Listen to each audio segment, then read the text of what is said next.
ஐயோ பெருமாளே, எக்ஸாம் வர வந்துச்சு, ஒண்ணுமே வர படிக்கல, ஃபெயில் ஆன மானம் போயிடும். Tamil, English, maths, science, sum என்னாச்சு? ஒண்ணுமே படிக்கலப்பா. திடீர்னு பப்ளிக் எக்ஸாம் பண்றான். சரி படிக்கலன்னு புக்கை திறந்தா பெரிய பெரிய பேராகிராஃப். வீட்லயே உட்காந்து உங்களுக்கு பேர குழந்தைய பெத்து தருவனே தவிர பேராகிராஃப்லாம் படிக்க தெரியாதுப்பா. வருஷம் ஃபுல்லா அப்புறம் படிச்சுக்கலாம் ஃப்ரீயா விட்டுட்டேன்.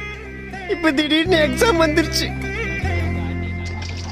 100க்கு 35 மார்க் எடுத்தாதான் பாஸ்ங்கிறான். அவ்வளோ மார்க்குக்கு நான் எங்க போவேன்? ஐயோ பெருமாளே, எந்த வாத்தியாருக்கும் இருக்குமில்ல, எந்த கல்வித்துறை அமைச்சருக்கும் பரிதாபம் இல்ல, எந்த எஜுகேஷன் சிஸ்டத்துக்கும் எங்க கஷ்டம் புரியல. அப்பா அடிக்க வராதிங்கப்பா, வேட்டி ஒதுக்கும் போது உள்ள செட்டி வர போடல. எந்த சிஎம் கொரோனா நாள் பாஸ் பண்ணிட்டா நல்லா இருக்கும்.